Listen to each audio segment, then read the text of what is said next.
Can you introduce yourself to everyone that might not know who you are? Yes, my name is Peter Knego. I'm an ocean liner enthusiast, historian, and collector, as well as a journalist about cruising. And there's something special about this trip. And we're aboard the Carnival Celebration. It's our second sailing, and there's a lot of mementos and collectibles on board.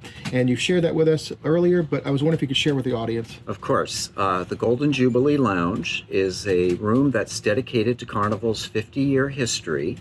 And inside that room are some things that are very near and dear to me that I was able to rescue from some of Carnival's earliest ships, the Carnival and the Mardi Gras, when they went to Alang, India, and were scrapped earlier in this century.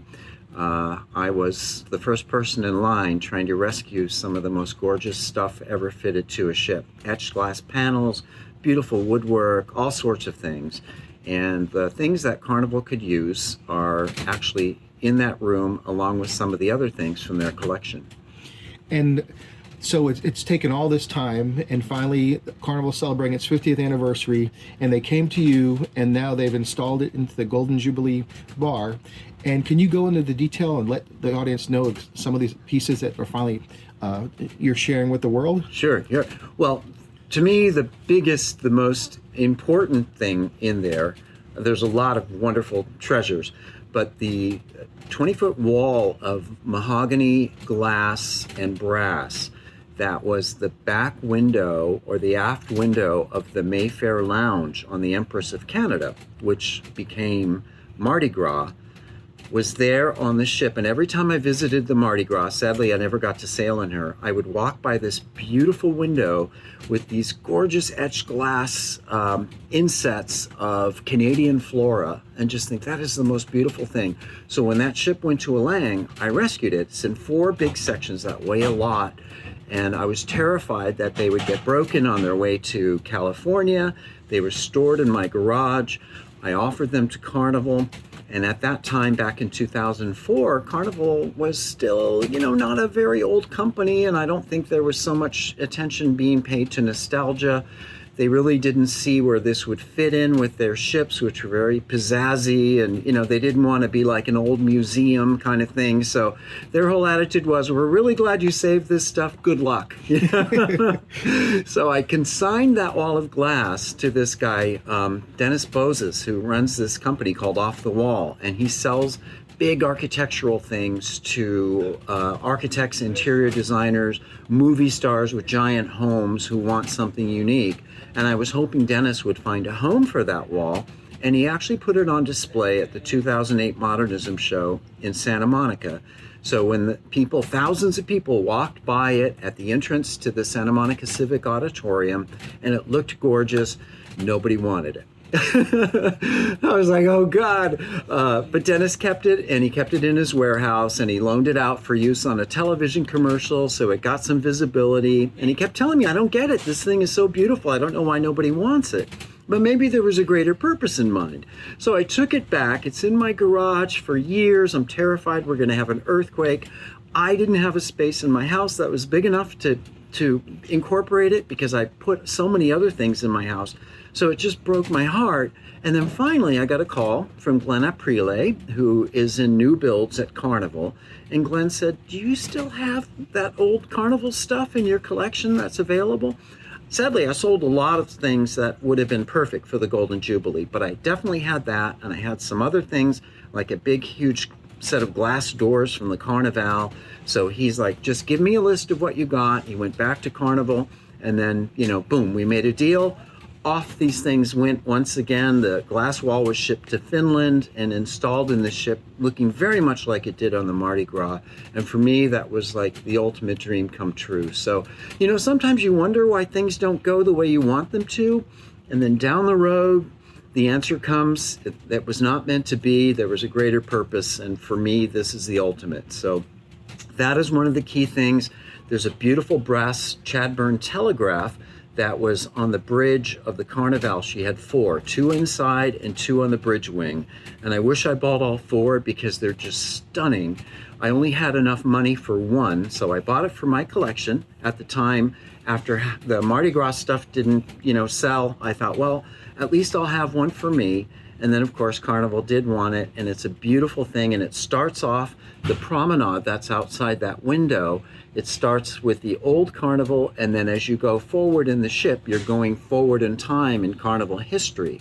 So in the deck, they've put little brass coins, one for each ship as the years go by. So you end up at the Carnival Celebration, and then even one for the Jubilee, looking towards the future, because the Jubilee will be the next ship in this lineup.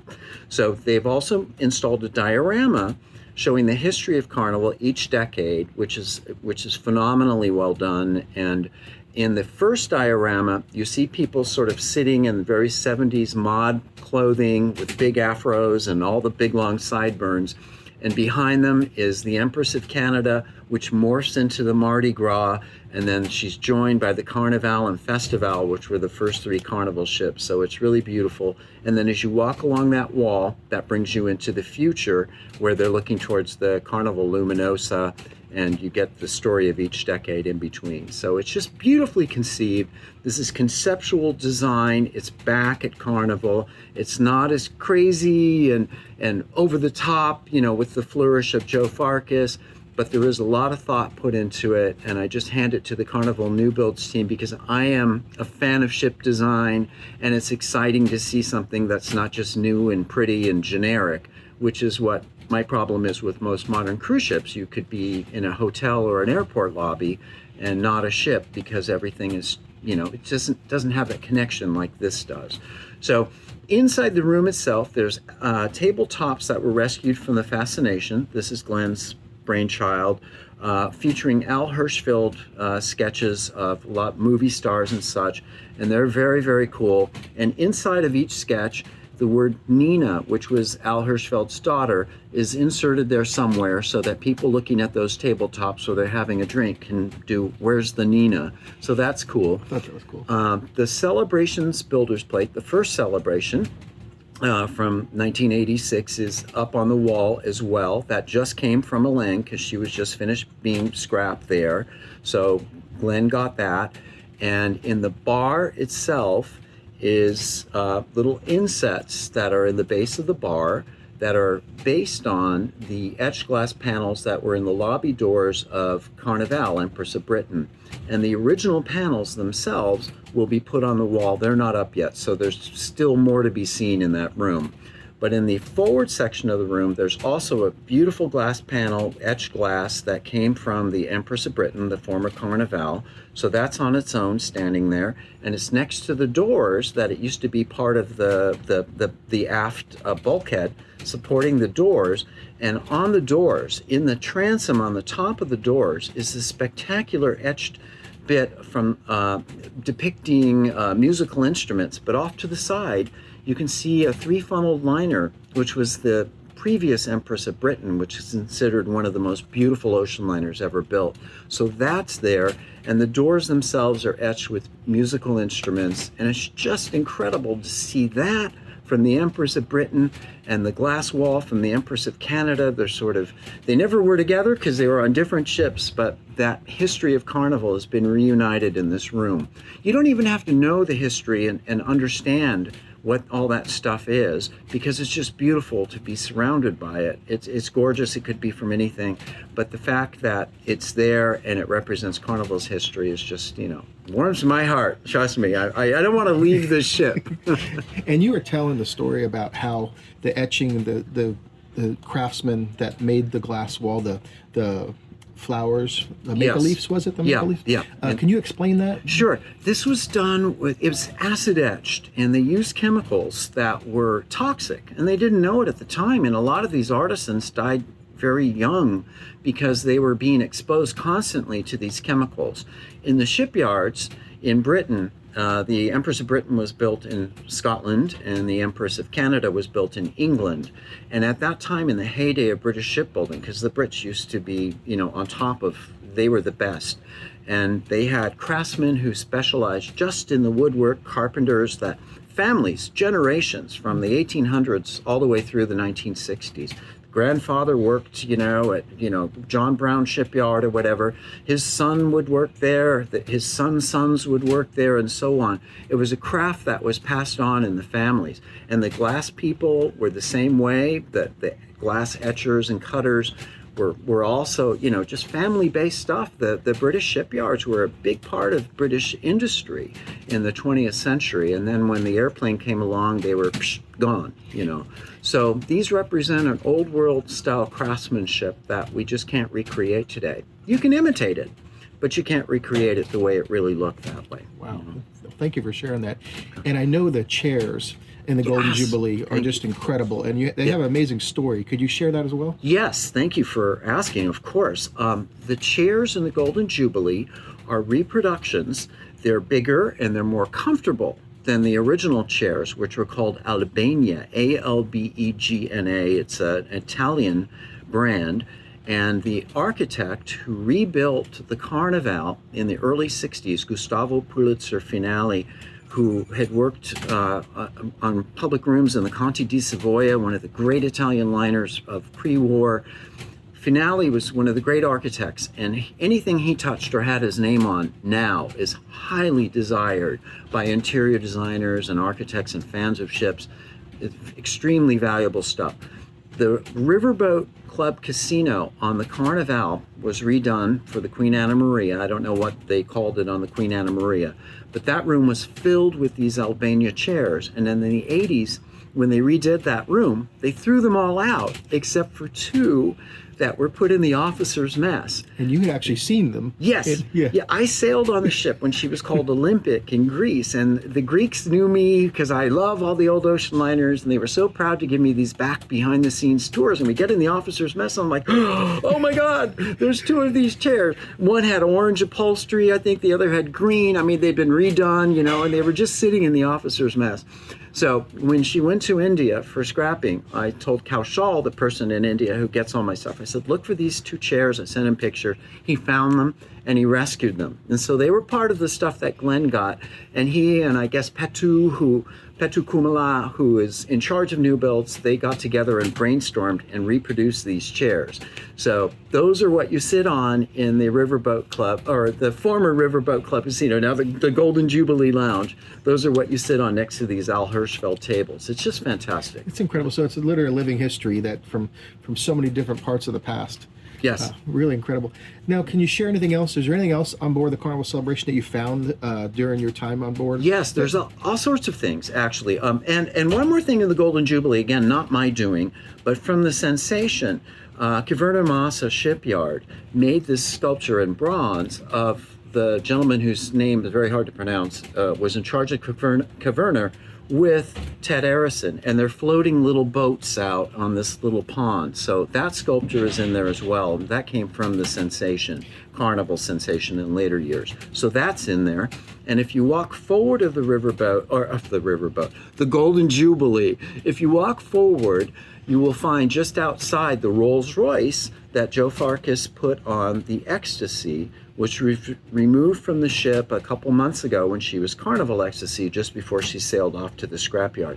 So that Rolls Royce is there, and the hood ornament is called the Spirit of Ecstasy, so it's perfect. So that's there. If you go on Deck 7 in Celebration Central, the big atrium, there's a beautiful, beautiful bar that has 5 panels that were removed from Carnival Victory by the artist Luciano Vistosi, who did the atriums on the Maasdam and the Veendam, the glass sculptures. Spectacular stuff, a Venetian artist. So those are there from Carnival Victory. In the guest relations area are 3 fantastic Janklow kinetic artworks that came off of Carnival Ecstasy as well, and they are phenomenal. I would kill to get one of those myself. So you can see 3 of those as well, and I think there might even be another bit here and there, but there are also other tributes, like the showroom is called the Grand Spectrum? Yes, Grand Spectrum, thank you, which was the name of the Fantasy and Ecstasy's giant atriums. Wow. So that's a little bit of a tribute. And then the restaurants, of course, are the Carnival and Festival, the main dining rooms. named after Carnival ships. So this whole ship is filled with love for, the old days of Carnival. And at the same time, it's not a floating, museum. It's looking towards the future. It's introducing all these new innovations. And yet, if you're a fan of Carnival, it's a gift, and you can sit back and enjoy and reflect and be amazed at the great history that this company has had in its 50 years. That's great. Well, thank you for sharing that. And how can people listening and watching this get in touch with you and share with your business as well? Oh, thank you so much, John. Well, okay, I have two things. One that I'm building is my little, it's a YouTube channel. It's called Peter Knego's Midship Cinema. And I'm posting videos of things like this. I have my own tour or history of the Golden Jubilee that's on there. And I do, ships like the Norway, the Constitution, Britannis, all these beautiful ships that I sailed on in the 90s. I was the only person I knew that was running around with a video camera. We all had our regular cameras, but I was shooting this stuff on video, so I'm making these video tributes to these wonderful ships. So I'd appreciate anybody coming over and looking at that. And I have a website called midshipcentury.com, which is where I offer the things that I don't keep for my house. I put them up for sale so that I can finance all of this madness. So. And what's the URL for the website? Midshipcentury.com. Excellent. Yeah. And he's Peter Knego. Peter, thank you so much for taking the time. We really appreciate this. It's been a delight, John. Thank you so much.